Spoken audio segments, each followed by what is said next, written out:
It is a truth universally acknowledged, that a single man in possession of a good fortune must be in want of a wife, however little known the feelings or views of such a man may be on his first entering a neighborhood. This truth is so well fixed in the minds of the surrounding families, that he is considered the rightful property of some one or other of their daughters. "My dear Mr. Bennet," said his lady to him one day, "have you heard that Netherfield Park is let at last?" Mr. Bennet replied that he had not. "But it is," returned she, "for Mrs. Long has just been here, and she told me all about it." Mr. Bennet made no answer.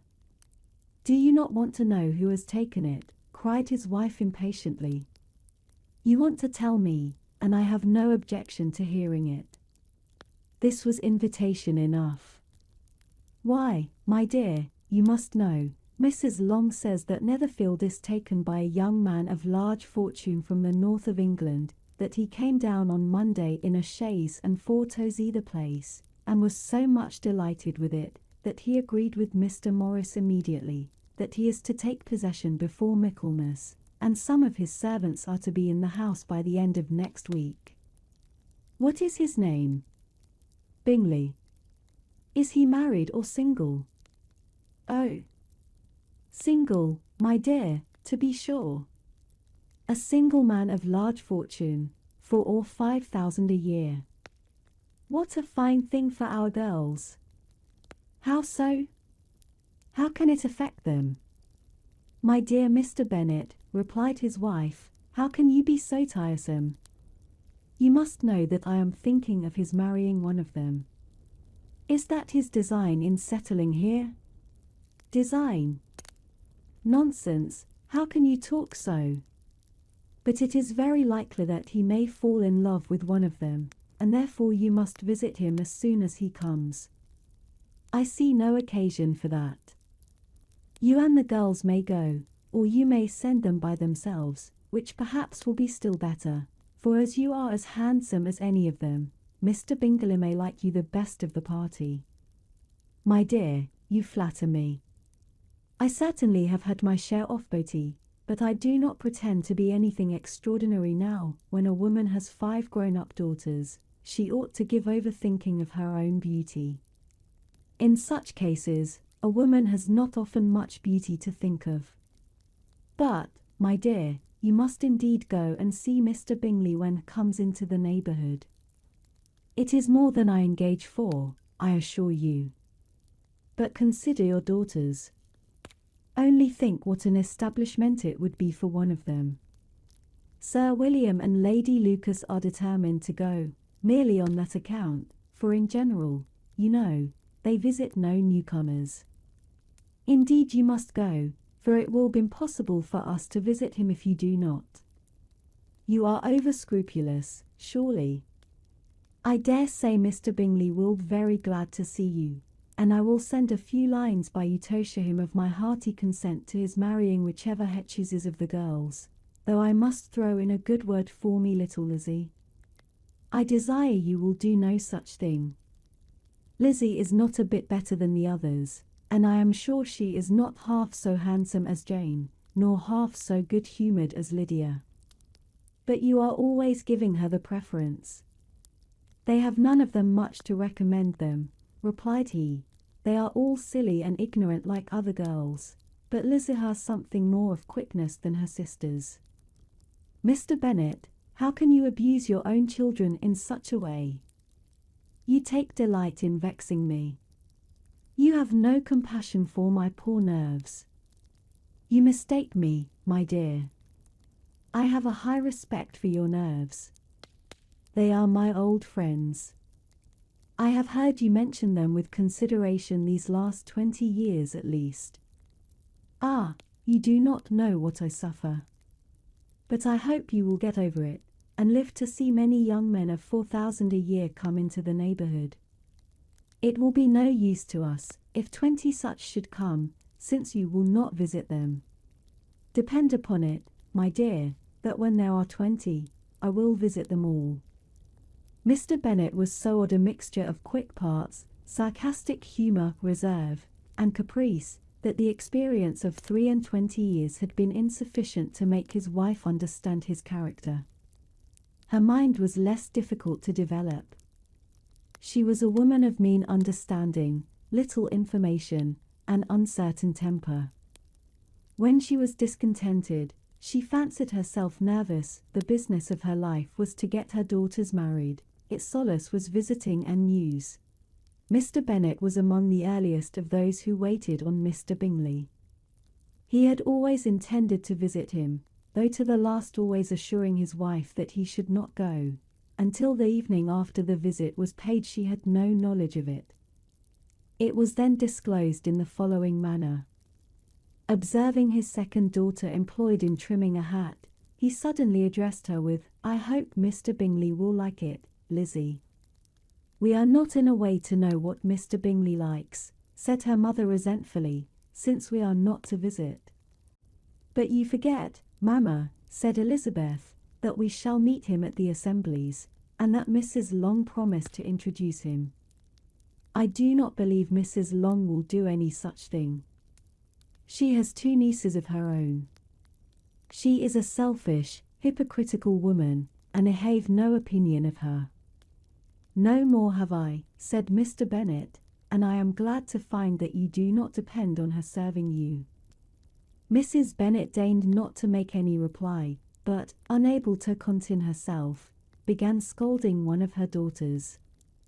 "Don't keep coughing so, Kitty, for heaven's sake. Have a little compassion on my nerves. You tear them to pieces." "Kitty has no discretion in her coughs," said her father, "she times them ill." "I do not cough for my own amusement," replied Kitty fretfully. "When is your next ball to be, Lizzie?" "Tomorrow fortnight." "Aye, so it is," cried her mother, "and Mrs. Long does not come back till the day before, so it will be impossible for her to introduce him, for she will not know him herself."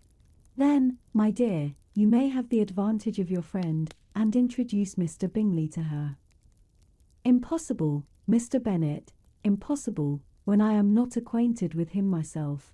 How can you be so teasing?" "I honour your circumspection. A fortnight's acquaintance is certainly very little. One cannot know what a man really is by the end of a fortnight.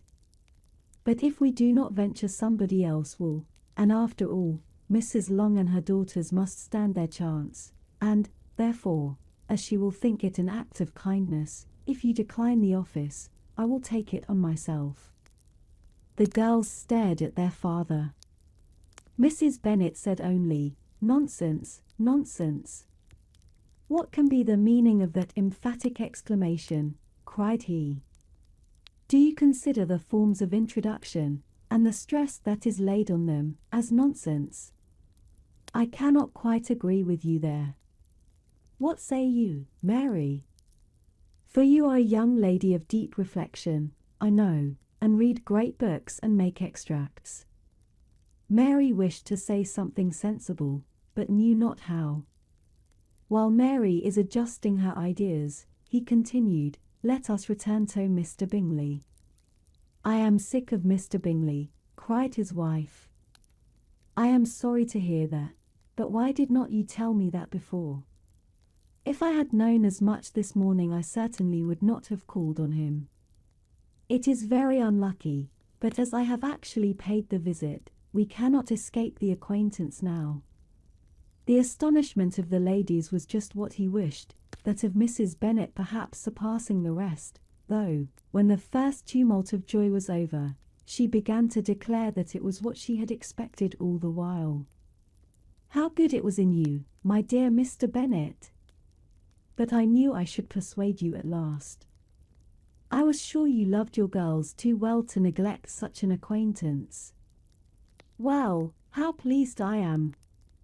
And it is such a good joke, too, that you should have gone this morning and never said a word about it till now." "Now, Kitty, you may cough as much as you choose," said Mr. Bennet, and, as he spoke, he left the room, fatigued with the raptures of his wife. "What an excellent father you have, girls," said she, when the door was shut. "I do not know how you will ever make him amends for his kindness, or me, either, for that matter. At our time of life it is not so pleasant, I can tell you, to be making new acquaintances every day, but for your sakes, we would do anything. Lydia, my love, though you are the youngest, I dare say Mr. Bingley will dance with you at the next ball." "Oh," said Lydia stoutly, "I am not afraid, for though I am the youngest, I'm the tallest." The rest of the evening was spent in conjecturing how soon he would return Mr. Bennet's visit, and determining when they should ask him to dinner. Not all that Mrs. Bennet, however, with the assistance of her 5 daughters, could ask on the subject, was sufficient to draw from her husband any satisfactory description of Mr. Bingley.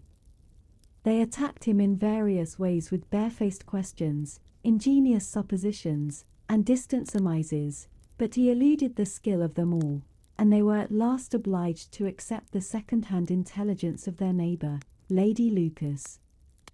Her report was highly favourable. Sir William had been delighted with him. He was quite young, wonderfully handsome, extremely agreeable, and, to crown the whole, he meant to be at the next assembly with a large party.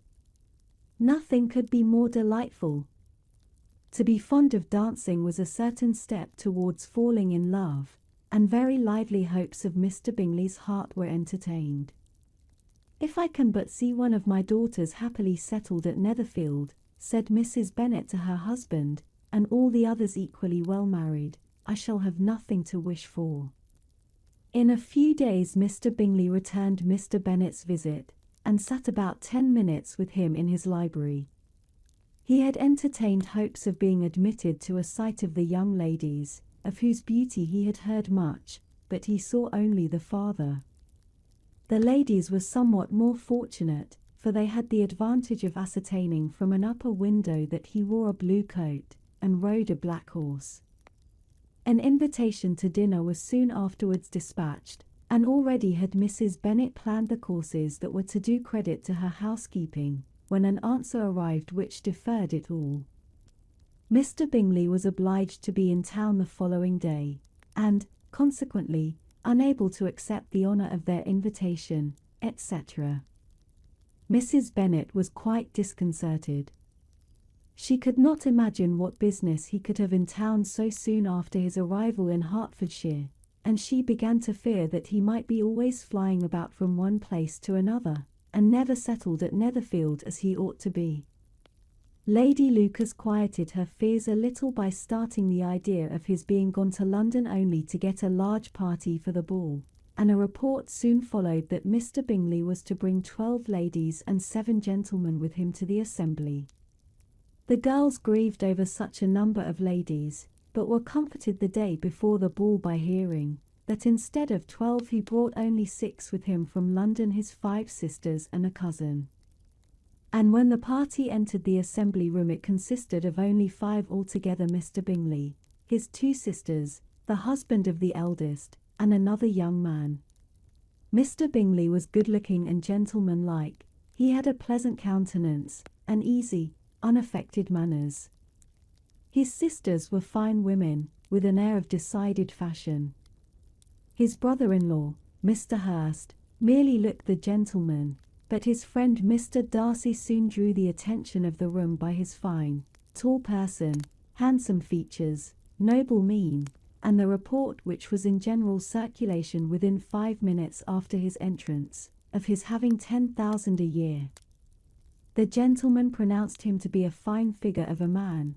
The ladies declared he was much handsomer than Mr. Bingley, and he was looked at with great admiration for about half the evening, till his manners gave a disgust which turned the tide of his popularity, for he was discovered to be proud, to be above his company, and above being pleased, and not all his large estate in Derbyshire could then save him from having a most forbidding, disagreeable countenance, and being unworthy to be compared with his friend.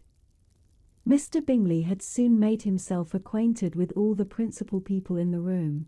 He was lively and unreserved, danced every dance, was angry that the ball closed so early, and talked of giving one himself at Netherfield. Such amiable qualities must speak for themselves. What a contrast between him and his friend! Mr. Darcy danced only once with Mrs. Hurst and once with Miss Bingley, declined being introduced to any other lady, and spent the rest of the evening in walking about the room, speaking occasionally to one of his own party. His character was decided. He was the proudest, most disagreeable man in the world, and everybody hoped that he would never come there again. Amongst the most violent against him was Mrs. Bennet, whose dislike of his general behaviour was sharpened into particular resentment by his having slighted one of her daughters. Elizabeth Bennet had been obliged, by the scarcity of gentlemen, to sit down for 2 dances, and during part of that time, Mr. Darcy had been standing near enough for her to hear a conversation between him and Mr. Bingley, who came from the dance for a few minutes, to press his friend to join it. "Come, Darcy," said he, "I must have you dance. I hate to see you standing about by yourself in this stupid manner. You had much better dance." "I certainly shall not. You know how I detest it, unless I am particularly acquainted with my partner. At such an assembly as this it would be insupportable. Your sisters are engaged, and there is not another woman in the room whom it would not be a punishment to me to stand up with." "I would not be so fastidious as you are," cried Mr. Bingley, "for a kingdom. Upon my honour, I never met with so many pleasant girls in my life as I have this evening, and there are several of them you see uncommonly pretty." "You are dancing with the only handsome girl in the room," said Mr. Darcy, looking at the eldest Miss Bennet.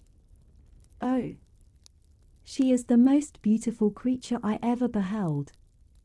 But there is one of her sisters sitting down just behind you, who is very pretty, and I dare say very agreeable. Do let me ask my partner to introduce you."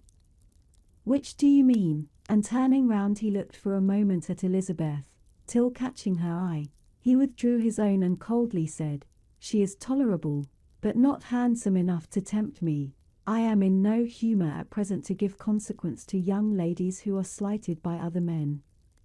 You had better return to your partner and enjoy her smiles, for you are wasting your time with me." Mr. Bingley followed his advice. Mr. Darcy walked off, and Elizabeth remained with no very cordial feelings toward him. She told the story, however, with great spirit among her friends, for she had a lively, playful disposition, which delighted in anything ridiculous. The evening altogether passed off pleasantly to the whole family. Mrs. Bennet had seen her eldest daughter much admired by the Netherfield party. Mr. Bingley had danced with her twice, and she had been distinguished by his sisters. Jane was as much gratified by this as her mother could be, though in a quieter way. Elizabeth felt Jane's pleasure. Mary had heard herself mentioned to Miss Bingley as the most accomplished girl in the neighbourhood, and Catherine and Lydia had been fortunate enough never to be without partners, which was all that they had yet learnt to care for at a ball. They returned, therefore, in good spirits to Longbourn, the village where they lived, and of which they were the principal inhabitants. They found Mr. Bennet still up. With a book he was regardless of time, and on the present occasion he had a good deal of curiosity as to the events of an evening which had raised such splendid expectations. He had rather hoped that his wife's views on the stranger would be disappointed, but he soon found out that he had a different story to hear. "Oh, my dear Mr. Bennet," as she entered the room, "we have had a most delightful evening, a most excellent ball. I wish you had been there. Jane was so admired, nothing could be like it. Everybody said how well she looked, and Mr. Bingley thought her quite beautiful, and danced with her twice.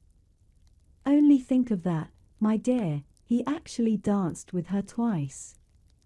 And she was the only creature in the room that he asked a second time. First of all, he asked Miss Lucas. I was so vexed to see him stand up with her. But, however, he did not admire her at all. Indeed, nobody can, you know, and he seemed quite struck with Jane as she was going down the dance. So he inquired who she was, and got introduced, and asked her for the two next. Then the 2/3 he danced with Miss King, and the 2/4 with Maria Lucas, and the 2/5 with Jane again, and the 2/6 with Lizzie, and the boulanger. If he had had any compassion for me, cried her husband impatiently, he would not have danced half so much. For God's sake, say no more of his partners. Oh, that he had sprained his ankle in the first place. Oh, my dear, I am quite delighted with him. He is so excessively handsome. And his sisters are charming women.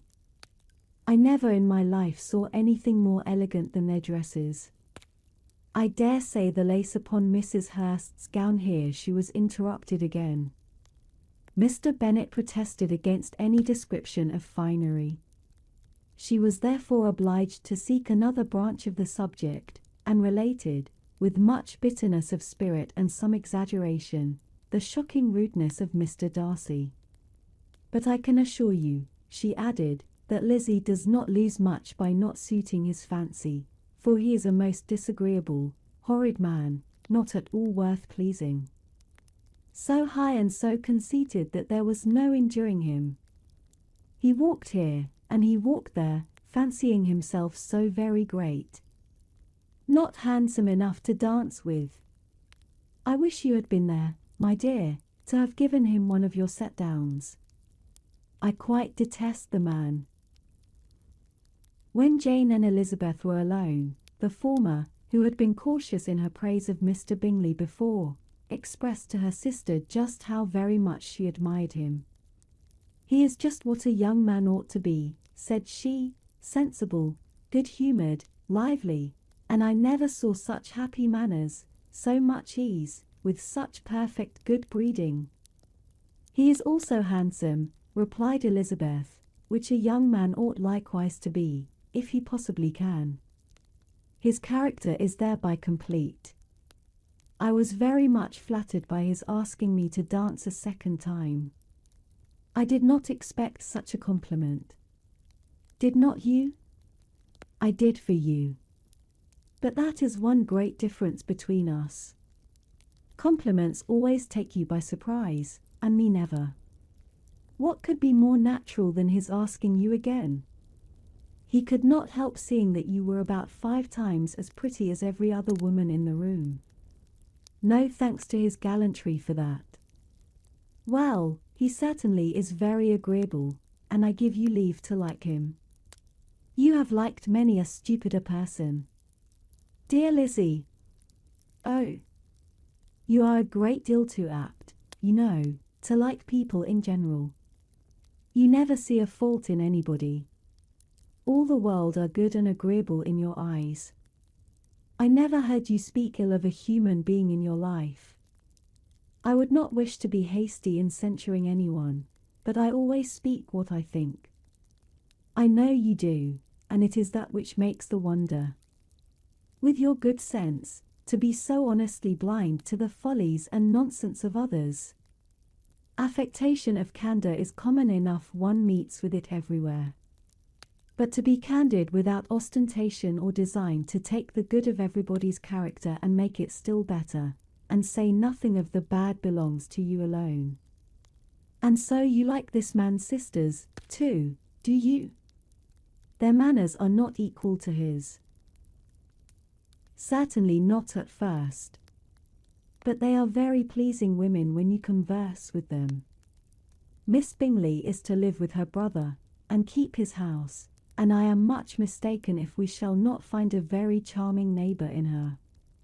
Elizabeth listened in silence, but was not convinced. Their behaviour at the assembly had not been calculated to please in general, and with more quickness of observation and less pliancy of temper than her sister, and with a judgment too unassailed by any attention to herself, she was very little disposed to approve them.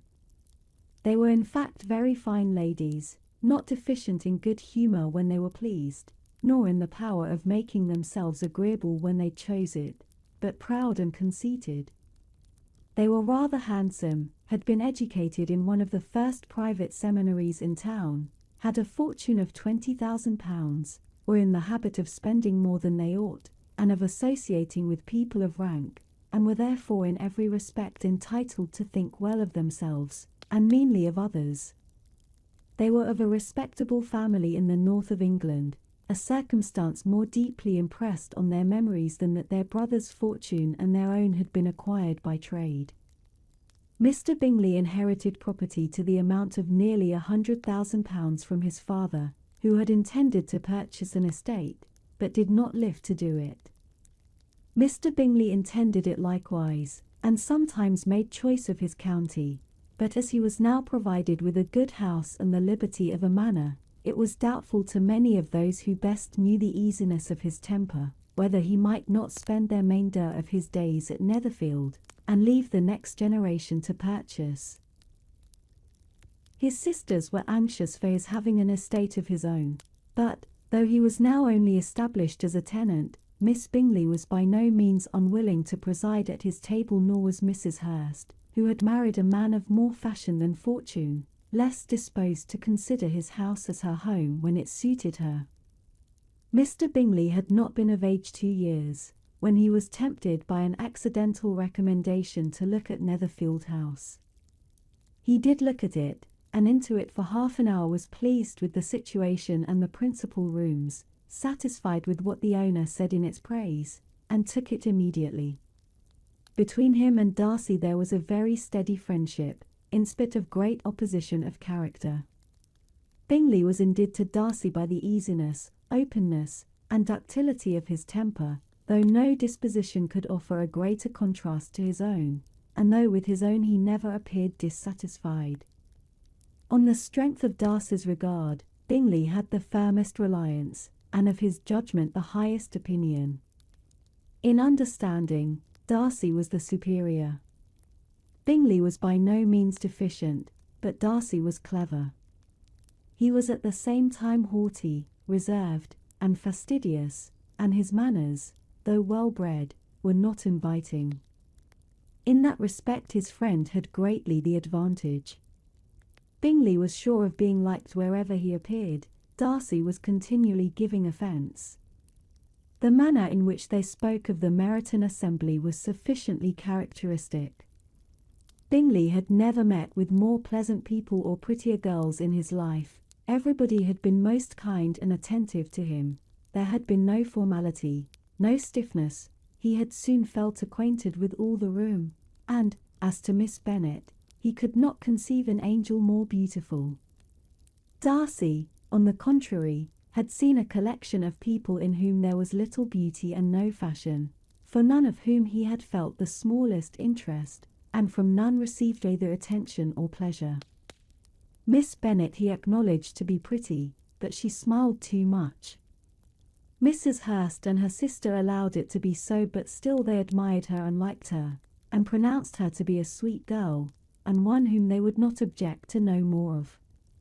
Miss Bennet was therefore established as a sweet girl, and their brother felt authorized by such commendation to think of her as he chose.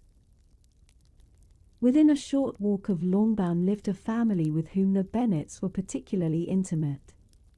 Sir William Lucas had been formerly in trade in Meryton, where he had made a tolerable fortune, and risen to the honour of knighthood by an address to the king during his mayoralty. The distinction had perhaps been felt too strongly. It had given him a disgust to his business, and to his residence in a small market town, and, in quitting them both, he had removed with his family to a house about a mile from Meryton, denominated from that period Lucas Lodge, where he could think with pleasure of his own importance, and, unshackled by business, occupy himself solely in being civil to all the world. For, though elated by his rank, it did not render him supercilious. On the contrary, he was all attention to everybody. By nature inoffensive, friendly, and obliging, his presentation at St. James's had made him courteous.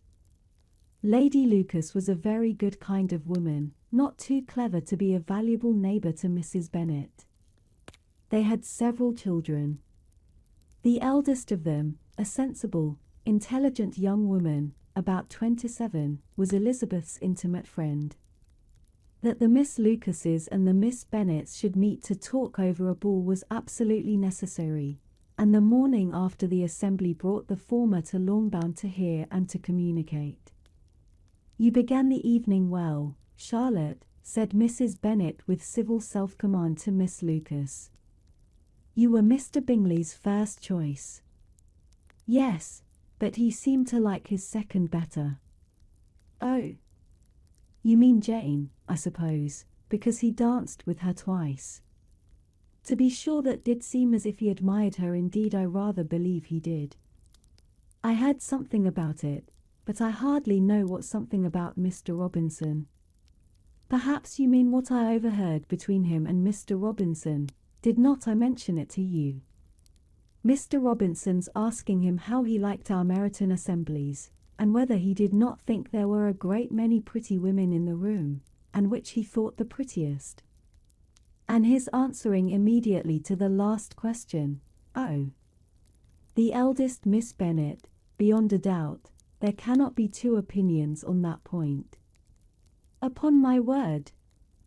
"Well, that is very decided indeed. That does seem as if, but, however, it may all come to nothing, you know." "My overhearings were more to the purpose than yours, Eliza," said Charlotte. "Mr. Darcy is not so well worth listening to's his friend, is he?" "Poor Eliza! To be only just tolerable." "I beg you would not put it into Liz's head to be vexed by his ill treatment, for he is such a disagreeable man, that it would be quite a misfortune to be liked by him. Mrs. Long told me last night that he sat close to her for half an hour without once opening his lips." "Are you quite sure?" "Is not there a little mistake?" said Jane. "I certainly saw Mr. Darcy speaking to her." "Aye, because she asked him at last how he liked Netherfield, and he could not help answering her, but she said he seemed quite angry at being spoke to." "Miss Bingley told me," said Jane, "that he never speaks much, unless among his intimate acquaintances. With them he is remarkably agreeable."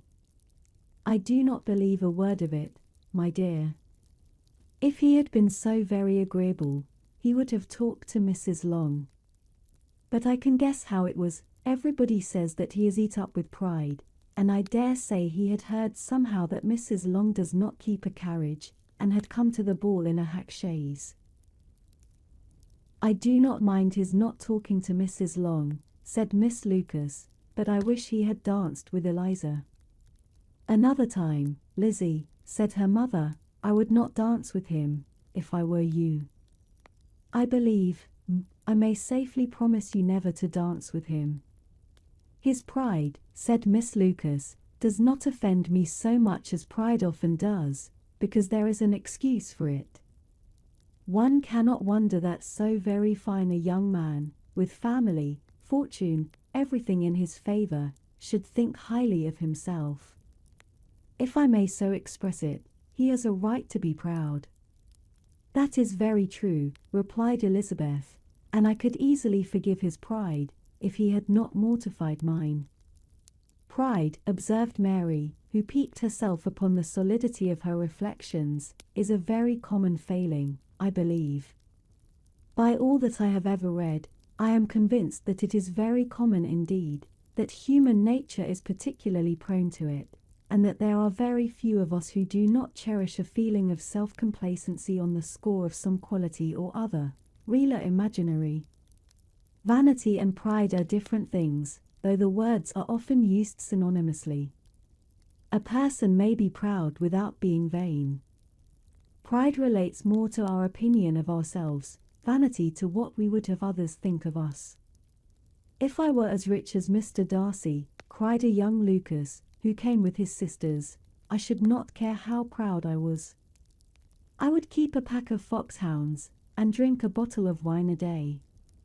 Then you would drink a great deal more than you ought, said Mrs. Bennet, and if I were to see you at it, I should take away your bottle directly. The boy protested that she should not. She continued to declare that she would, and the argument ended only with the visit. The ladies of Longbourn soon waited on those of Netherfield. The visit was soon returned in due form. Miss Bennet's pleasing manners grew on the goodwill of Mrs. Hurst and Miss Bingley, and though the mother was found to be intolerable, and the younger sisters not worth speaking to, a wish of being better acquainted with them was expressed towards the two eldest. By Jane, this attention was received with the greatest pleasure, but Elizabeth still saw superciliousness in their treatment of everybody, hardly excepting even her sister, and could not like them, though their kindness to Jane, such as it was, had a value as arising in all probability from the influence of their brother's admiration. It was generally evident whenever they met, that he did admire her, and to her it was equally evident that Jane was yielding to the preference which she had begun to entertain for him from the first, and was in a way to be very much in love, but she considered with pleasure that it was not likely to be discovered by the world in general, since Jane united, with great strength of feeling, a composure of temper and a uniform cheerfulness of manner which would guard her from the suspicions of the impertinent. She mentioned this to her friend Miss Lucas.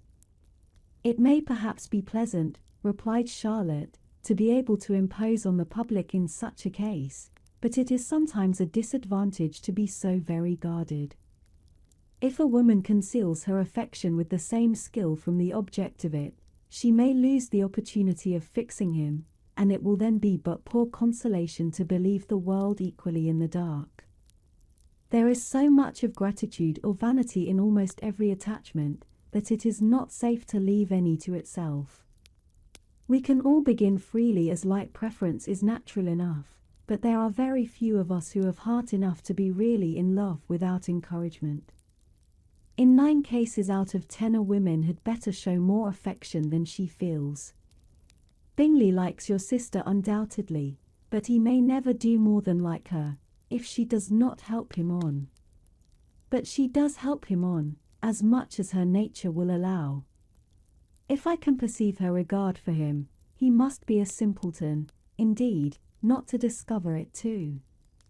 Remember, Eliza, that he does not know Jane's disposition as you do. But if a woman is partial to a man, and does not endeavour to conceal it, he must find it out. Perhaps he must, if he sees enough of her.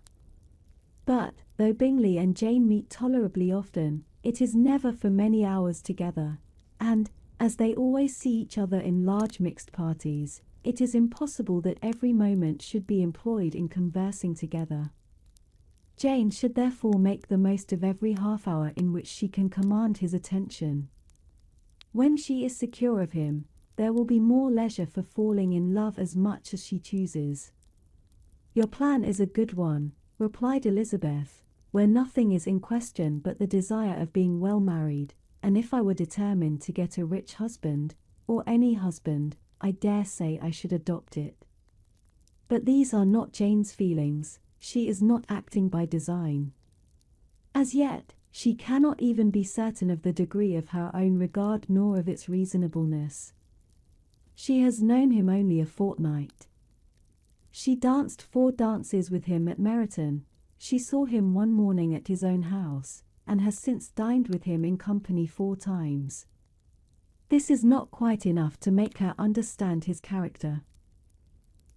Not as you represent it.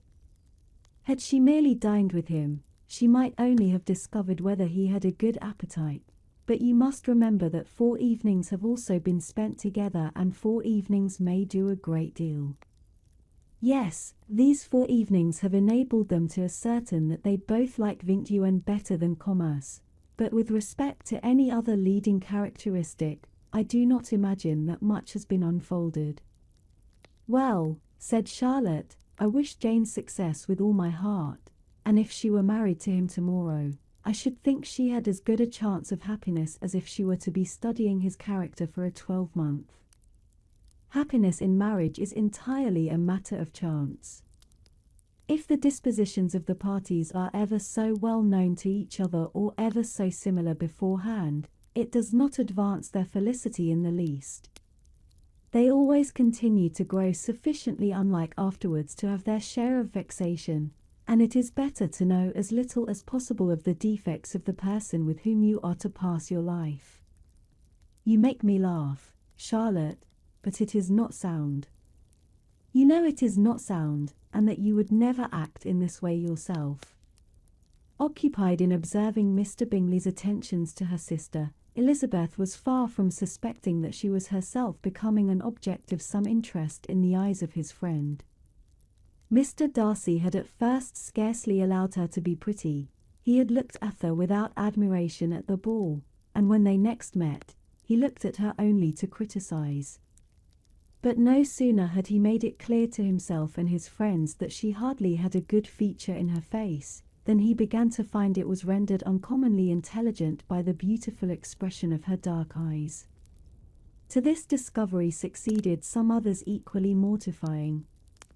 Though he had detected with a critical eye more than one failure of perfect symmetry in her form, he was forced to acknowledge her figure to be light and pleasing, and in spite of his asserting that her manners were not those of the fashionable world, he was caught by their easy playfulness. Of this she was perfectly unaware. To her he was only the man who made himself agreeable nowhere, and who had not thought her handsome enough to dance with. He began to wish to know more of her, and as a step towards conversing with her himself, attended to her conversation with others. His doing so drew her notice. It was at Sir William Lucas's, where a large party were assembled. "What does Mr. Darcy mean," said she to Charlotte, "by listening to my conversation with Colonel Forster? That is a question which Mr. Darcy only can answer. But if he does it any more, I shall certainly let him know that I see what he is about. He has a very satirical eye, and if I do not begin by being impertinent myself, I shall soon grow afraid of him." On his approaching them soon afterwards, though without seeming to have any intention of speaking, Miss Lucas defied her friend to mention such a subject to him, which immediately provoking Elizabeth to do it, she turned to him and said, "Did you not think, Mr. Darcy, that I expressed myself uncommonly well just now, when I was teasing Colonel Forster to give us a ball at Meryton?" "With great energy, but it is always a subject which makes a lady energetic. You are severe on us." "It will be her turn soon to be teased," said Miss Lucas. "I'm going to open the instrument, Eliza, and you know what follows. You are a very strange creature by way of a friend. Always wanting me to play and sing before anybody and everybody. If my vanity had taken a musical turn, you would have been invaluable, but as it is, I would really rather not sit down before those who must be in the habit of hearing the very best performers." On Miss Lucas's persevering, however, she added, "Very well, if it must be so, it must." And gravely glancing at Mr. Darcy, "There is a fine old saying, which everybody here is of course familiar with, 'Keep your breath to cool your porridge, and I shall keep mine to swell my song.'" Her performance was pleasing, though by no means capital. After a song or two, and before she could reply to the entreaties of several that she would sing again, she was eagerly succeeded at the instrument by her sister Mary, who having, in consequence of being the only plain one in the family, worked hard for knowledge and accomplishments, was always impatient for display. Mary had neither genius nor taste, and though vanity had given her application, it had given her likewise a pedantic air and conceited manner, which would have injured a higher degree of excellence than she had reached. Elizabeth, easy and unaffected, had been listened to with much more pleasure, though not playing half so well, and Mary, at the end of a long concerto, was glad to purchase praise and gratitude by Scotch and Irish airs, at the request of her younger sisters, who, with some of the Lucases, and 2 or 3 officers, joined eagerly in dancing a tone end of the room. Mr. Darcy stood near them in silent indignation at such a mode of passing the evening, to the exclusion of all conversation, and was too much engrossed by his thoughts to perceive that Sir William Lucas was his neighbour, till Sir William thus began: "What a charming amusement for young people this is, Mr. Darcy. There is nothing like dancing after all. I consider it as one of the first refinements of polished society." "Certainly, sir, and it has the advantage also of being in vogue amongst the less polished societies of the world. Every savage can dance." Sir William only smiled. "Your friend performs delightfully," he continued after a pause, on seeing Bingley join the group, "and I doubt not that you are an adept in the science yourself, Mr. Darcy. You saw me dance at Meryton, I believe, sir?" "Yes, indeed, and received no inconsiderable pleasure from the sight." "Do you often dance at St. James's?" "Never, sir." "Do you not think it would be a proper compliment to the place?" "It is a compliment which I never pay to any place if I can avoid it." "You have a house in town, I conclude?" Mr. Darcy bowed. "I had once had some thought of fixing in town myself, for I am fond of superior society, but I did not feel quite certain that the air of London would agree with Lady Lucas." He paused in hopes of an answer, but his companion was not disposed to make any, and Elizabeth at that instant moving towards them, he was struck with the action of doing a very gallant thing, and called out to her: "My dear Miss Eliza, why are you not dancing? Mr. Darcy, you must allow me to present this young lady to you as a very desirable partner. You cannot refuse to dance, I am sure, when so much beauty is before you." And, taking her hand, he would have given it to Mr. Darcy, who, though extremely surprised, was not unwilling to receive it, when she instantly drew back, and said with some discomposure to Sir William: "Indeed, sir, I have not the least intention of dancing. I entreat you not to suppose that I moved this way in order to beg for a partner." Mr. Darcy, with grave propriety, requested to be allowed the honour of her hand, but in vain. Elizabeth was determined, nor did Sir William at all shake her purpose by his attempt at persuasion. "You excel so much in the dance, Miss Eliza, that it is cruel to deny me the happiness of seeing you, and though this gentleman dislikes the amusement in general, he can have no objection, I am sure, to oblige us for 1/2 hour." "Mr. Darcy is all politeness," said Elizabeth, smiling. "He is, indeed, but, considering the inducement, my dear Miss Eliza, we cannot wonder at his complaisance, for who would object to such a partner?" Elizabeth looked archly, and turned away. Her resistance had not injured her with the gentleman, and he was thinking of her with some complacency, when thus accosted by Miss Bingley: "I can guess the subject of your reverie." "I should imagine not. You are considering how insupportable it would be to pass many evenings in this manner in such society, and indeed I am quite of your opinion. I was never more annoyed. The insipidity, and yet the noise, the nothingness, and yet the self-importance of all those people. What would I give to hear your strictures on them? Your conjecture is totally wrong, I assure you." My mind was more agreeably engaged.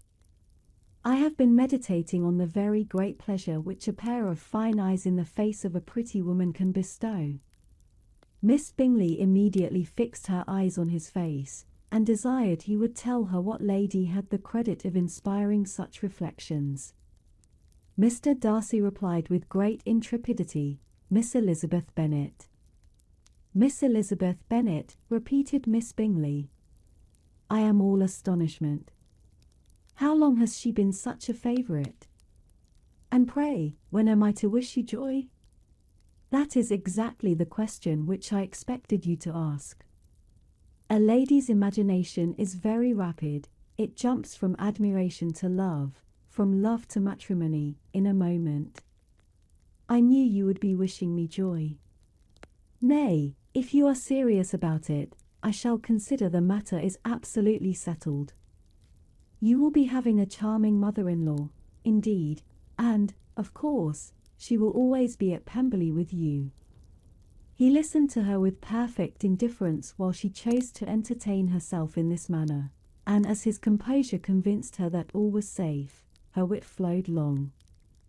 Mr. Bennet's property consisted almost entirely in an estate of 2,000 a year, which, unfortunately for his daughters, was entailed, in default of heirs male, on a distant relation, and their mother's fortune, though ample for her situation in life, could but ill supply the deficiency of his. Her father had been an attorney in Meryton, and had left her £4,000. She had a sister married to a Mr. Phillips, who had been a clerk to their father and succeeded him in the business, and a brother settled in London in a respectable line of trade. The village of Longbourn was only 1 mile from Meryton, a most convenient distance for the young ladies, who were usually tempted thither 3 or 4 times a week, to pay their duty to their aunt and to a milliner's shop just over the way. The 2 youngest of the family, Catherine and Lydia, were particularly frequent in these attentions. Their minds were more vacant than their sisters', and when nothing better offered, a walk to Meryton was necessary to amuse their morning hours and furnish conversation for the evening. And however bare of news the country in general might be, they always contrived to learn some from their aunt. At present, indeed, they were well supplied both with news and happiness by the recent arrival of a militia regiment in the neighbourhood. It was to remain the whole winter, and Meryton was the headquarters. Their visits to Mrs. Phillips were now productive of the most interesting intelligence. Every day added something to their knowledge of the officers' names and connections. Their lodgings were not long a secret, and at length they began to know the officers themselves. Mr. Phillips visited them all, and this opened to his nieces a store of felicity unknown before. They could talk of nothing but officers, and Mr. Bingley's large fortune, the mention of which gave animation to their mother, was worthless in their eyes when opposed to the regimentals of an ensign. After listening one morning to their effusions on this subject, Mr. Bennet coolly observed, "From all that I can collect by your manner of talking, you must be 2 of the silliest girls in the country. I have suspected it some time, but I am now convinced." Catherine was disconcerted, and made no answer, but Lydia, with perfect indifference, continued to express her admiration of Captain Carter, and her hope of seeing him in the course of the day, as he was going the next morning to London. "I am astonished, my dear," said Mrs. Bennet, "that you should be so ready to think your own children silly. If I wish to think slightingly of anybody's children, it should not be of my own, however.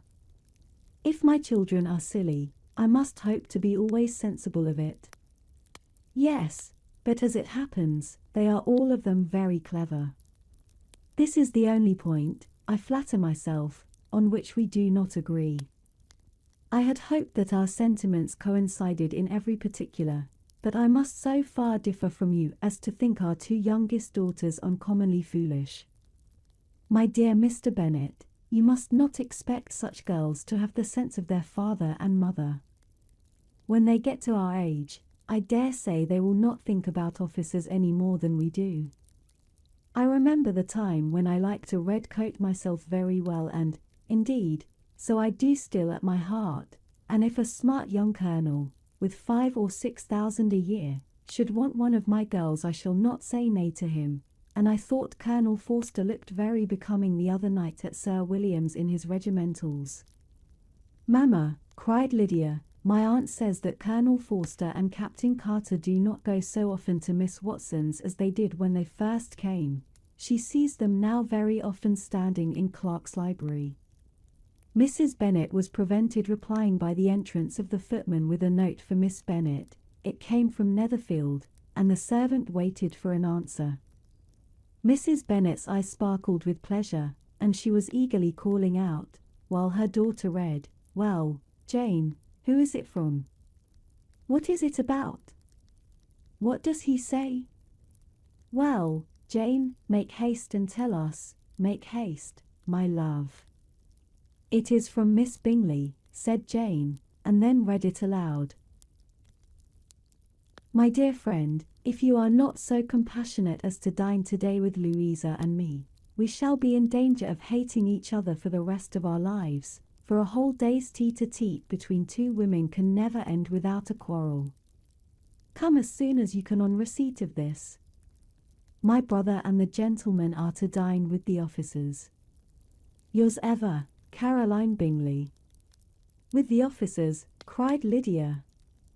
I wonder my aunt did not tell us of that. Dining out, said Mrs. Bennet, that is very unlucky. Can I have the carriage? Said Jane. No, my dear, you had better go on horseback, because it seems likely to rain, and then you must stay all night. That would be a good scheme, said Elizabeth, if you were sure that they would not offer to send her home. Oh, but the gentlemen will have Mr. Bingley's chaise to go to Meryton, and the Hursts have no horses to theirs. I had much rather go in the coach. But, my dear, your father cannot spare the horses, I am sure. They are wanted in the farm, Mr. Bennet, are they not? They are wanted in the farm much oftener than I can get them. But if you have got them today, said Elizabeth, my mother's purpose will be answered.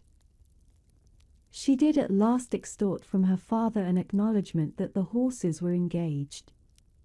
Jane was therefore obliged to go on horseback, and her mother attended her to the door with many cheerful prognostics of a bad day. Her hopes were answered. Jane had not been gone long before it rained hard. Her sisters were uneasy for her, but her mother was delighted. The rain continued the whole evening without intermission. Jane certainly could not come back. This was a lucky idea of mine, indeed, said Mrs. Bennet more than once, as if the credit of making it rain were all her own. Till the next morning, however, she was not aware of all the felicity of her contrivance. Breakfast was scarcely over when a servant from Netherfield brought the following note for Elizabeth. My dearest Lizzie, I find myself very unwell this morning, which, I suppose, is to be imputed to my getting wet through yesterday. My kind friends will not hear of my returning till I am better. They insist also on my seeing Mr. Jones, therefore do not be alarmed if you should hear of his having been to me, and, excepting a sore throat and headache, there is not much the matter with me. Yours, etc.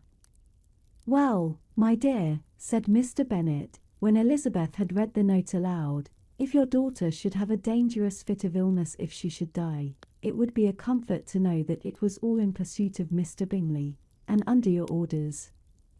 Oh, I am not afraid of her dying. People do not die of little trifling colds. She will be taken good care of. As long as she stays there, it is all very well. I would go and see her if I could have the carriage. Elizabeth, feeling really anxious, was determined to go to her, though the carriage was not to be had, and as she was no horsewoman, walking was her only alternative. She declared her resolution. How can you be so silly, cried her mother, as to think of such a thing, in all this dirt? You will not be fit to be seen when you get there. I shall be very fit to see Jane, which is all I want. Is this a hint to me, Lizzie, said her father, to send for the horses? No, indeed, I do not wish to avoid the walk. The distance is nothing when one has a motive, only 3 miles. I shall be back by dinner. I admire the activity of your benevolence, observed Mary, but every impulse of feeling should be guided by reason, and, in my opinion, exertion should always be in proportion to what is required. We will go as far as Meryton with you, said Catherine and Lydia. Elizabeth accepted their company, and the 3 young ladies set off together. If we make haste, said Lydia, as they walked along, perhaps we may see something of Captain Carter before he goes. In Meryton they parted. The two youngest repaired to the lodgings of one of the officers' wives, and Elizabeth continued her walk alone, crossing field after field at a quick pace, jumping over stiles, sand, springing over puddles with impatient activity, and finding herself at last within view of the house, with weary ankles, dirty stockings, and a face glowing with the warmth of exercise. She was shown into the breakfast parlour, where all but Jane were assembled, and where her appearance created a great deal of surprise. That she should have walked 3 miles so early in the day, in such dirty weather, and by herself, was almost incredible to Mrs. Hurst and Miss Bingley, and Elizabeth was convinced that they held her in contempt for it. She was received, however, very politely by them, and in their brother's manners there was something better than politeness. There was good humour and kindness. Mr. Darcy said very little, and Mr. Hurst nothing at all. The former was divided between admiration of the brilliancy which exercise had given to her complexion, and doubt as to the occasions justifying her coming so far alone. The latter was thinking only of his breakfast. Her inquiries after her sister were not very favourably answered. Miss Bennet had slept ill, and though up, was very feverish, and not well enough to leave her room. Elizabeth was glad to be taken to her immediately, and Jane, who had only been withheld by the fear of giving alarm or inconvenience from expressing in her note how much she longed for such a visit, was delighted at her entrance. She was not equal, however, to much conversation, and when Miss Bingley left them together, could attempt little besides expressions of gratitude for the extraordinary kindness she was treated with. Elizabeth silently attended her. When breakfast was over they were joined by the sisters, and Elizabeth began to like them herself, when she saw how much affection and solicitude they showed for Jane. The apothecary came, and having examined his patient, said, as might be supposed, that she had caught a violent cold, and that they must endeavour to get the better of it, advised her to return to bed, and promised her some draughts. The advice was followed readily, for the feverish symptoms increased, and her head ached acutely. Elizabeth did not quit her room for a moment, nor were the other ladies often absent. The gentlemen being out, they had, in fact, nothing to do elsewhere. When the clock struck 3, Elizabeth felt that she must go, and very unwillingly said so. Miss Bingley offered her the carriage, and she only wanted a little pressing to accept it, when Jane testified such concern in parting with her, that Miss Bingley was obliged to convert the offer of the chaise to an invitation to remain at Netherfield for the present. Elizabeth most thankfully consented, and a servant was dispatched to Longbourn to acquaint the family with her stay and bring back a supply of clothes.